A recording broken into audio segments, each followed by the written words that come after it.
Jadi intinya bahkan sekelas Nabi pun terus ditempa masalah ya, dari kecil bahkan sampai wafatnya itu ada masalah terus ya. Oh iya, justru sekelas Nabi inilah yang masalahnya lebih luar biasa lagi. Sangat luar biasa. Kita seorang biasa ini kalau dilimpahkan masalahnya Nabi, nggak akan mampu. Memang kalau kita berbicara tentang sosok seorang Rasulullah Muhammad SAW, itu dari segala lini kehidupan beliau, bahkan dari hal terkecil daripada beliau itu semuanya merupakan panutan bagi kita.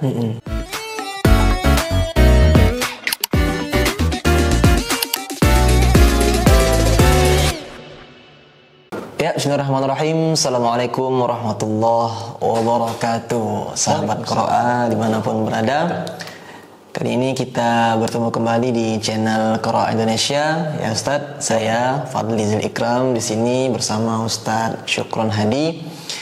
Insyaallah kali ini kita akan sama-sama mungkin mengulik kisah-kisah Nabi Muhammad SAW, karena alhamdulillah memang bertepatan dengan tahun kelahiran dari Nabi Muhammad, Maulid Nabi yang sering diperingati setiap tahunnya ya Ustaz. Ya, benar banget. Tanggal 12 Rabiul Awal.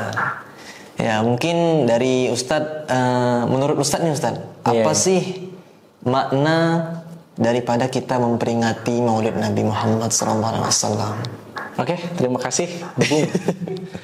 Makna daripada memperingati ya Maulid Nabi Muhammad SAW. Nah, itu kalau kita berbicara daripada memperingati maulidnya itu sendiri, tentu kan ada banyak pandangan dari banyak pihak tentunya menanggapi peringatan maulid itu sendiri.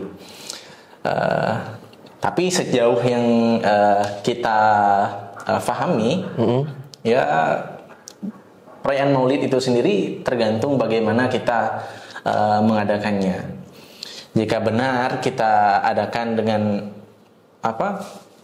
bergembira menyambut kelahiran Rasulullah, maka tentu kita akan mengisinya dengan hal-hal yang tidak akan menyimpang daripada yang Rasulullah ajarkan. Bersolawat kita banyak-banyak. Nah, mengadakan satu kegiatan seperti tablik akbar barangkali itu oke-oke saja selama tidak ada hal-hal yang dilarang, seperti berjoget-joget sambil sholawat. Itu kan tidak dibenarkan. Secara adab pun bahkan mungkin kurang pantas begitu. Berarti memang walaupun tidak ada dalil yang pasti terkait dengan merayakan atau memperingati Maulid Nabi, tetap salah satu bentuk syukur kita atas kelahiran sosok panutan kita nih ya, Nabi Muhammad SAW. Kita terus mengadakan kegiatan yang mungkin positif seperti tablik akbar, mungkin ada MTQ dan lain sebagainya. Iya, benar banget. Sambil kita memperingati atau mengambil hikmah dari teladan kita Nabi Muhammad SAW. Iya, seperti itu ya Ustaz. Secara dalil, menggarisbawahi tadi, dalil pasti ada dalilnya, walaupun ada dalilnya. Ya ada dalilnya, walaupun itu tidak berupa Al-Quran dan hadis. Nah, ada dalilnya seperti itu. Oke. Ya kan sebelumnya juga kita barusan bergembira juga atas tanggal kemerdekaan kita kemarin ya, 17 Agustus. Sebagaimana kita senang memperingati 17 Agustus, seharusnya kita juga lebih senang memperingati kelahiran dari Nabi Muhammad SAW ya. Iya, benar banget. Karena kalau bicara Nabi ini, kita akan tentunya berpikiran bahwa ini the special one daripada manusia. Wah, ini pokoknya keren banget gitu. Kalau kita selami jauh lebih dalam, bahkan dari mulai bagaimana ibundanya Rasulullah, Sayyidah Aminah itu mengandung beliau, tidak ada beban sedikit, tidak ada rasa sakit dikisahkan kan. Terus bagaimana proses melahirkannya, bahkan juga tidak merasakan sakit. Nah, itu apakah bisa kita kemudian menganggap ini biasa-biasa saja begitu?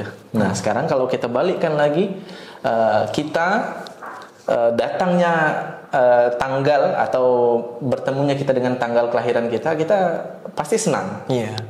Bahkan terkadang kita juga mengadakan daripada euforia kelahiran kita gitu.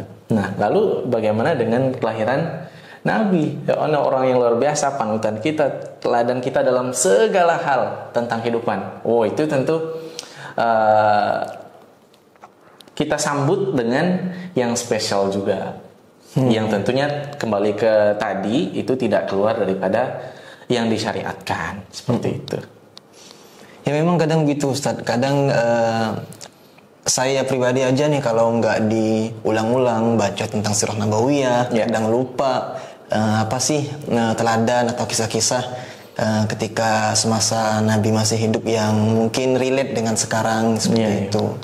Atau dalam hal Nabi sebagai kepala negara juga, sebagai kepala keluarga juga, bagaimana beliau membagi tugas jadi kepala negara, jadi kepala keluarga, jadi ayah, kemudian jadi suami dan lain sebagainya. Itu ya Ustaz. Iya, memang kalau kita berbicara tentang sosok seorang Rasulullah Muhammad SAW, itu dari segala lini kehidupan beliau, bahkan dari hal terkecil daripada beliau itu semuanya merupakan panutan bagi kita. Karena tidak ada hal kecil yang kemudian itu yang tidak menjadi ibadah kalau ketika kita mengikuti beliau. Dari cara tidur beliau, dari cara beliau kesehariannya bagaimana dengan keluarga, seperti yang disampaikan tadi. Terus bagaimana posisi beliau sebagai kepala negara, dalam hal ini negara Islam Madinah ketika itu. Lalu bagaimana beliau dengan anak-anaknya, dan bagaimana juga beliau dengan orang lain gitu. Itu semuanya mengandung teladan. Nah, salah satu kalau kita lihat daripada kisah ketika Islam di awal-awal itu masih di Makkah tentunya. Nah, itu kan terjadi banyak sekali gejolak di masyarakat ketika itu. Masyarakat Arab ya? Iya, masyarakat Arab, Makkah khususnya. Nah, banyak berita simpang siur. Nah, mulai masuk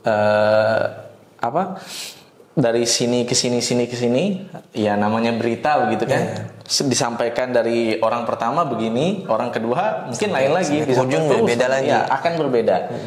Karena perbedaan sudut pandang tentunya. Nah, dikisahkan dalam riwayat bahwa satu ketika itu Rasulullah sedang bepergian, melihat ada seorang nenek yang sedang mengangkat kayu. Nah, sedang mengangkat kayu bakar. Mengangkat kayu bakar. Lalu kemudian Rasulullah tolong.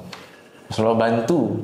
Nenek, kalau berkenan aku akan bantu engkau untuk mengangkat daripada kayu-kayu bakar ini. Nenek itu senang. Oh, engkau ini anak baik. Engkau ini luar biasa. Nah, jangan sampai. Nah, neneknya sepanjang perjalanan mereka itu, sepanjang perjalanan nenek itu kemudian menghina, menghujat Rasulullah. Jangan sampai kau kenal dekat dengan yang namanya Muhammad. Muhammad ini orangnya sesat, yang disampaikan tuh ajaran-ajaran sesat katanya. Pokoknya jauh daripada gimana yang diajarkan ini nenek moyang. Jangan, kata dia, orangnya buruk. Nah, lalu kemudian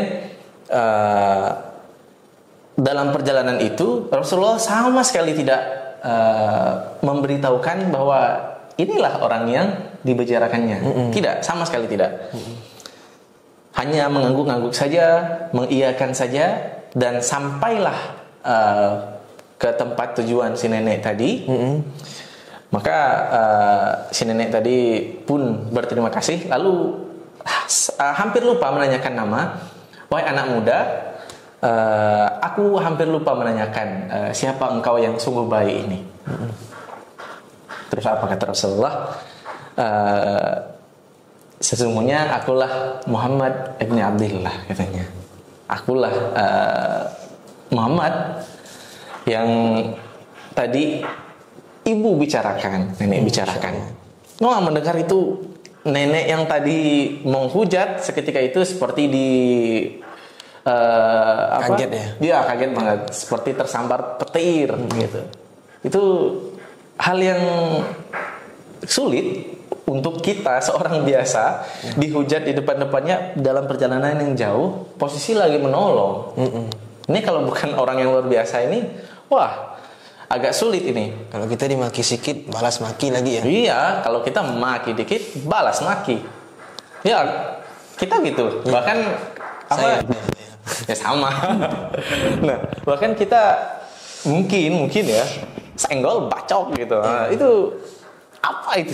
Nah, kemudian teladan-teladan inilah yang perlu kita terapkan ya. Kita contoh daripada Rasulullah bersama bagaimana ketika beliau menghadapi situasi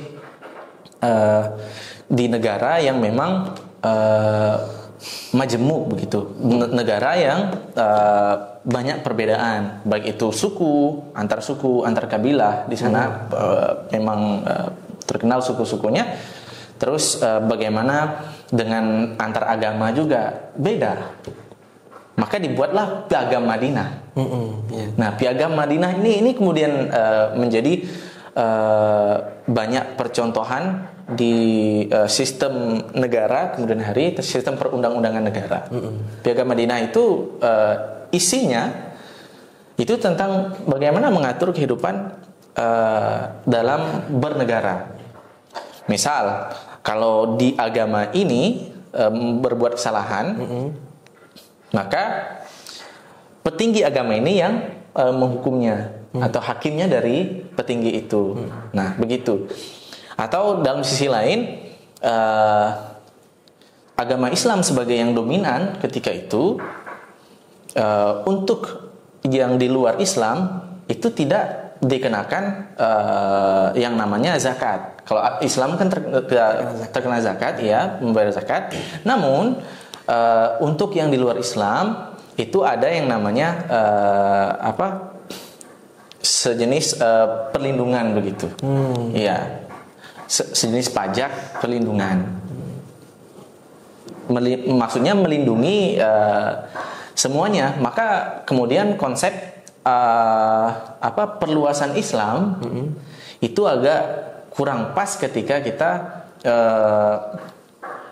kita lihat dari sisi kita menaklukkan ini. Sebenarnya itu posisinya membebaskan. Ya, ya, perluasan kan. Bukan kita meluas ke sana perang, terus ke sana perang. Ke dalam konsep Islam itu kan kita tidak akan mengganggu orang. Dan ketika orang mengganggu kita mesti mempertahankan diri, seperti itu. Jadi kalau kita katakan perluasan wilayah itu seperti menjajah, maka di Islam tidak begitu.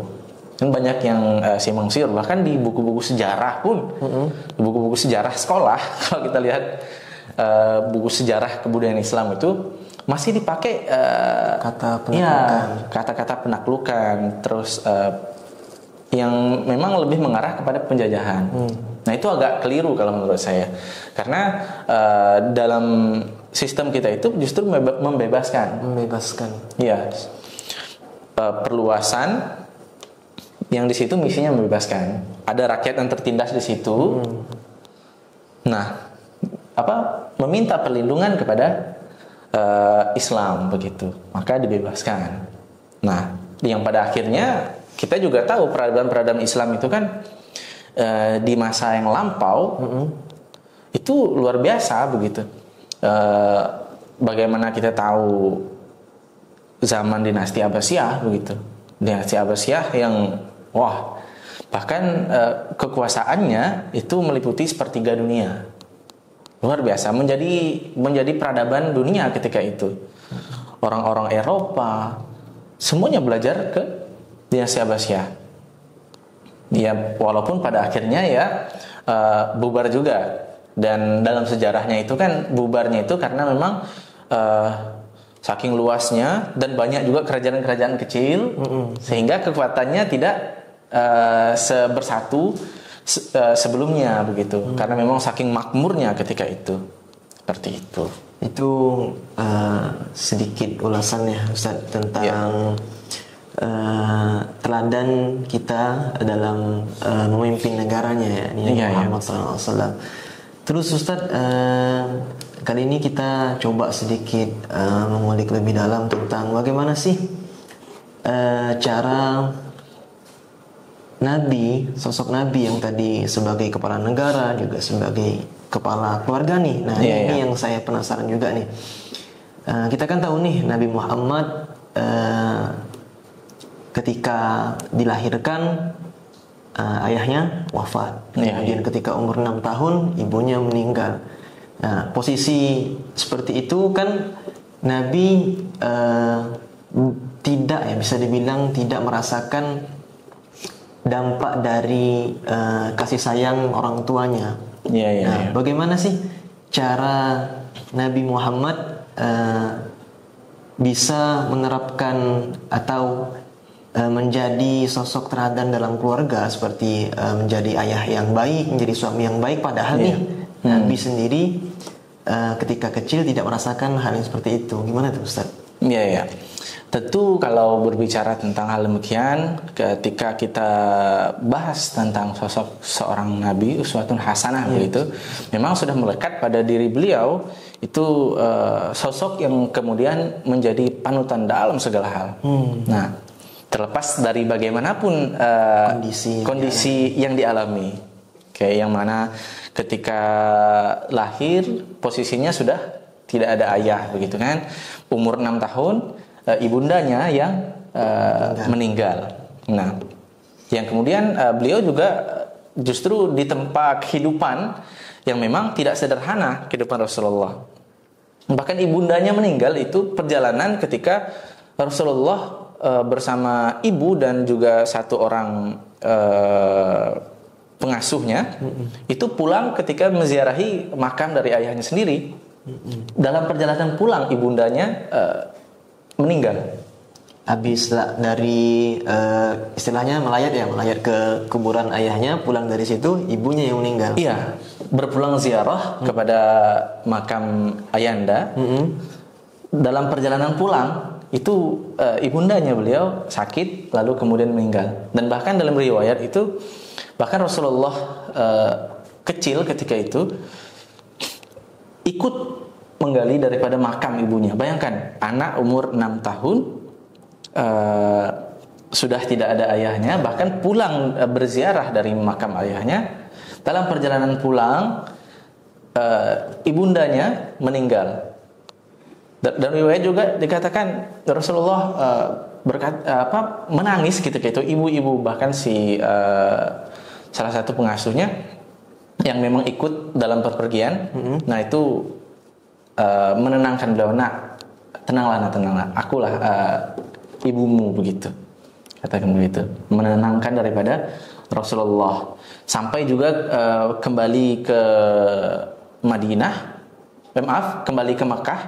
Nah, sampai kembali ke Makkah juga ternyata ketika sang kakek mengetahui hal tersebut, sang kakek juga berkata demikian.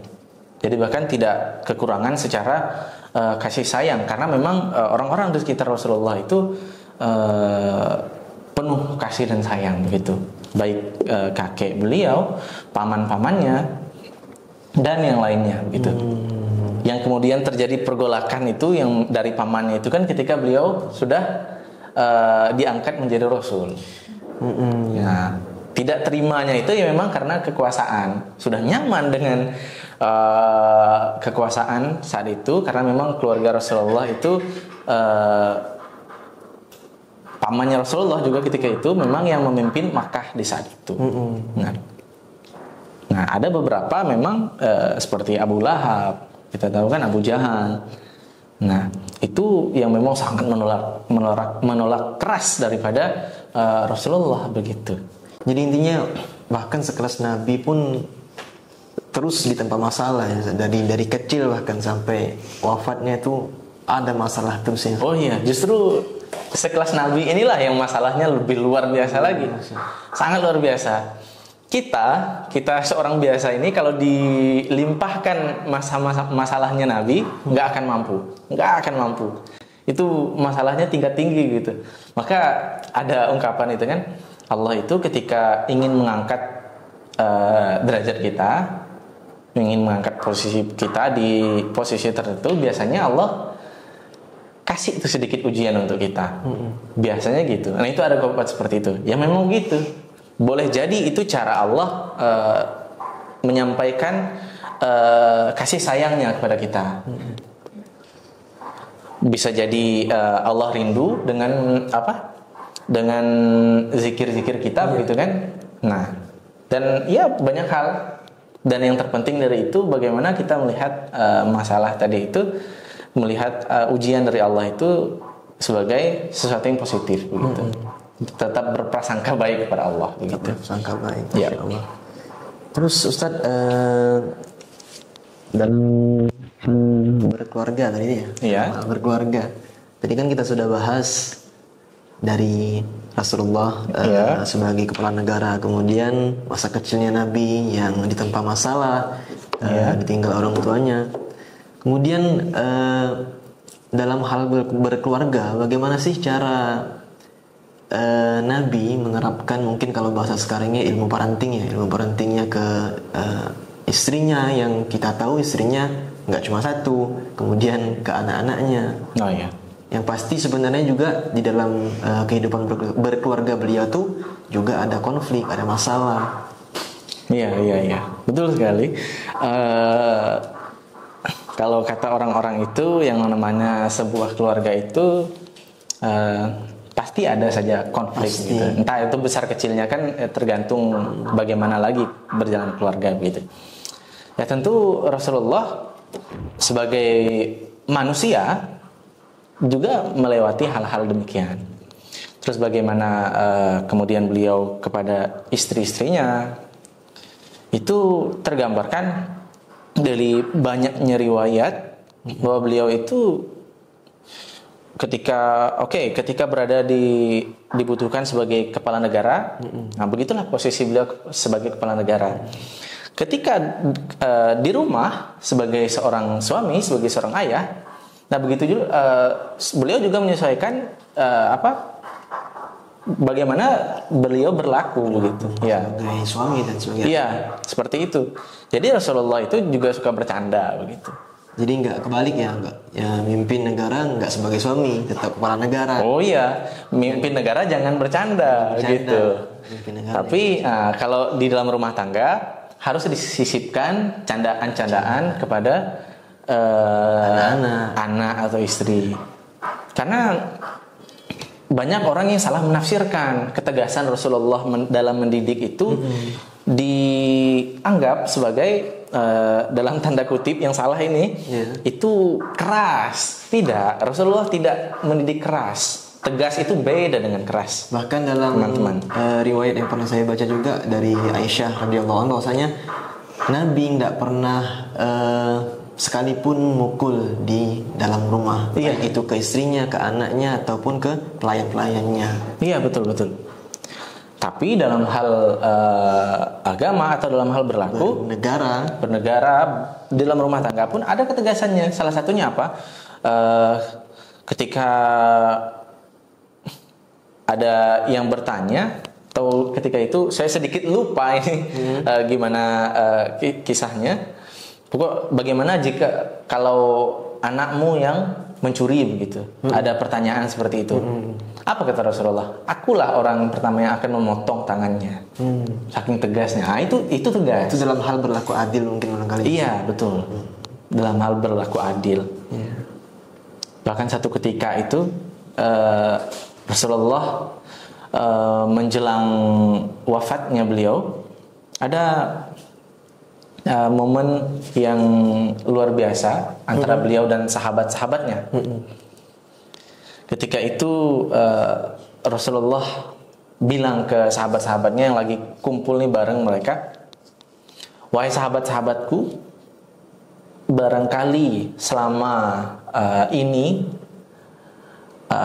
ada perbuatanku yang menyakiti kalian, sekecil apapun itu, jika kalian memang tidak ridho, jika memang masih membekas di hati kalian, begitu, silahkan hampiri aku, balas perbuatan itu. Balas, katanya. Lalu apa?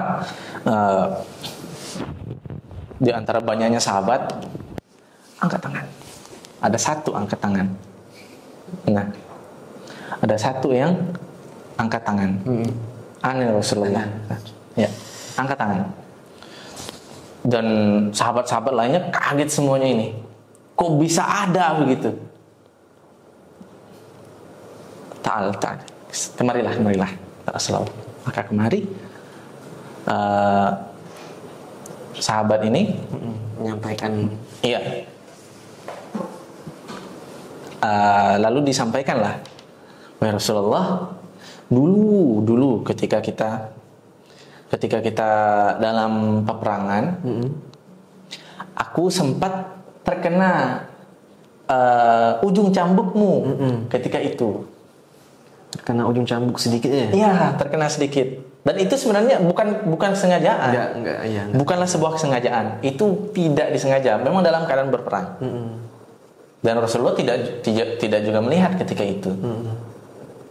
Oh, itu sahabat-sahabat yang lain itu mendidih mendengarnya. Iya. Terus apa kata Rasulullah? Balaslah. Kalau begitu, balaslah itu. Rasulullah bilang gitu. Ini sahabat-sahabat lain mendidih mendengarnya. Umar aja, kita tahu kan Umar kan terkenal, bahkan setan aja tuh takut lewat jalan yang sudah dilewati oleh Umar. Nah itu sahabat-sahabat mendidih. Maka disuruhlah utusan mengambil cambuk ke rumah beliau. Nah, sahabat-sahabat meminta untuk dirinya digantikan. Wahai, saya lupa tuh nama sahabatnya yang itu, agak lupa. Nah, wahai fulan gitu,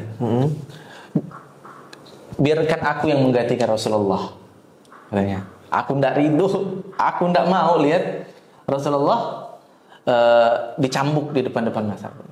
Sahabat-sahabat gitu juga. Pokoknya itu. Apa kata Rasulullah? Jangan. Sungguhnya akulah yang menanggungnya sendiri. Masya Allah. Bahkan sampai utusan itu di rumah, dibilang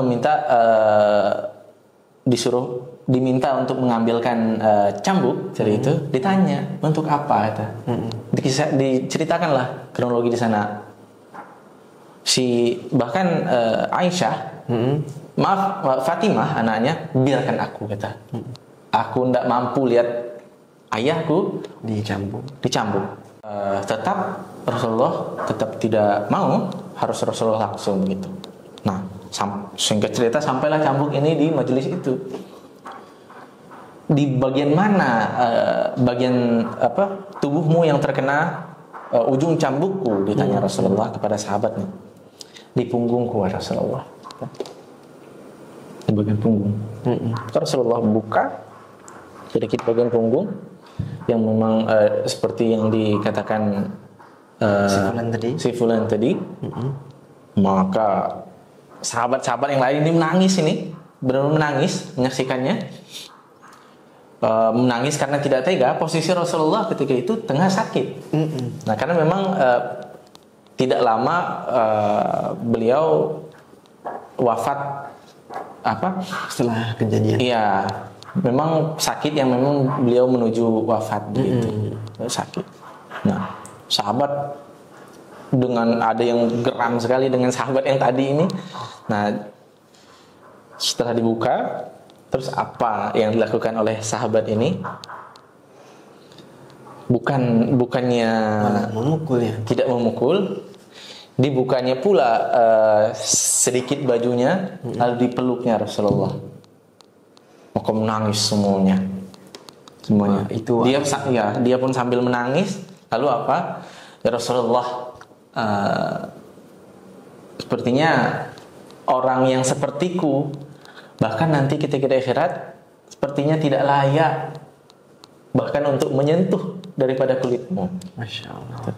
Maka sekarang, maka sahabat-sahabat yang tadinya tersulut juga emosinya melihat itu juga terharu dan menangis satu majelis itu.